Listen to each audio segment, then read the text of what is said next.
السلام علیکم۔ قرآن مجید اس منصوبہ الہی کا بیان ہے جس کے تحت انسان اس دنیا میں بسائے گئے ہیں۔ یہ منصوبہ کیا ہے؟ یہ منصوبہ اس بات کا نام ہے کہ اس دنیا میں انسان ایک عارضی مدت کے لیے پیدا کیے گئے ہیں جہاں پر ان کے عمل کا امتحان ہو رہا ہے۔ جن لوگوں نے اس امتحان میں حسن عمل کا مظاہرہ کیا وہ آنے والی زندگی میں جنت کے ابدی باغوں میں بسائے جائیں گے، اور جو لوگ بدعملی کا شکار ہوئے وہ آنے والی دنیا میں جہنم کے عذاب خانے میں بھیج دیے جائیں گے۔ قرآن مجید اس پہلو سے دیکھیے تو ایک عظیم کامیابی کی خبر دیتا ہے اور اس پر چلنے کا راستہ بھی بتاتا ہے، اور ایک عظیم تباہی سے متنبع بھی کرتا ہے اور اس سے بچنے کا راستہ بھی بتاتا ہے۔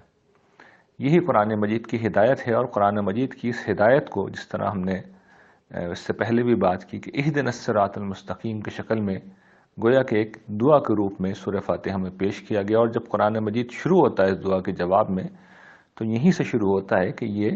ہدایت ہے۔ الف لام میم ذالک الکتاب لا ریب فیہ ھدی للمتقین، کہ یہ ہدایت ہے۔ اچھا، قرآن مجید کے نزول کا جس سورہ واقعہ میں معاف کیجیے گا سورہ بقرہ میں اللہ تعالیٰ نے ذکر کیا ہے تو وہاں یہ بیان کیا کہ ھدی للناس ہے، اور بھی کئی مقامات پر قرآن مجید کی اس حیثیت کو بیان کیا گیا ہے، لیکن یہاں خاص طور پر ھدی للمتقین کہا گیا ہے۔ اس کا سبب کیا ہے؟ اس کا سبب یہ ہے کہ قرآن مجید اپنی ذات میں تو ہدایت ہے، لیکن اس ہدایت سے فائدہ وہی لوگ اٹھاتے ہیں جو متقی ہیں۔ یعنی ایسا ہی ہے کہ سورج اپنی ذات میں روشنی ہے، لیکن روشنی اسی کے لیے روشنی ہے جو بینا ہو، جو آنکھوں سے اندھا ہو، اس کے لیے سورج کی روشنی کا ہونا نہ ہونا برابر ہے۔ اچھا، یہ تقویٰ کیا ہوتا ہے؟ اس کو بھی سمجھ لیجئے۔ تقویٰ اس چیز کا نام ہے کہ جب کسی شخص کو کسی خطرے پر متنبع کیا جائے تو وہ اس بات کو سیریسلی لے اور وہ اس سے بچنے کے لیے احتیاطی تدابیر اختیار کرے، اور اس کے برخلاف جو شخص کسی خطرے کی خبر سن کر اس بات کو، اس اطلاع کو ایک کان سے سن کر دوسرے کان سے نکال لیتا ہے وہ غافل ہے، اور وہ ایک طرح سے کیئرلیس پرسن ہے، اور اس پرسن کا، اس شخص کا انجام یہ ہونا ہے، اس طرح کے تمام لوگوں کا انجام یہ ہونا ہے کہ آخر کار وہ اس خطرے کے اندر جا گرتے ہیں۔ یہ ایسا ہی ہے کہ جیسے کسی شخص کو بتایا جائے کہ آگے دو ڈاکو کھڑے ہوئے ہیں جو ہر جانے والے کو لوٹ رہے ہیں، تو کوئی بھی محتاج شخص ہوگا وہ اس خبر پر اعتماد کرے گا، تھوڑی سی تفتیش کر لے گا،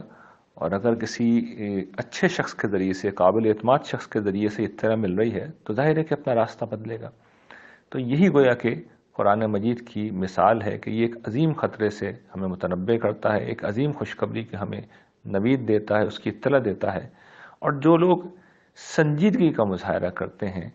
اور حساسیت کا مظاہرہ کرتے ہیں اور قرآن مجید کی اس طرح میں تقوی کا مظاہرہ کرتے ہیں وہ گویا کہ اس پیغام کو سمجھتے ہیں اور اپنی زندگی کو بدلتے ہیں، اور جو لوگ ایک کان سے سن کر دوسرے کان سے قرآن مجید کی بات نکال لیتے ہیں ان کا انجام ایک ہی ہے، اور وہ ہے جہنم کی آگ۔ اللہ تعالی ہمیں اس برے انجام سے محفوظ فرمائے، آمین۔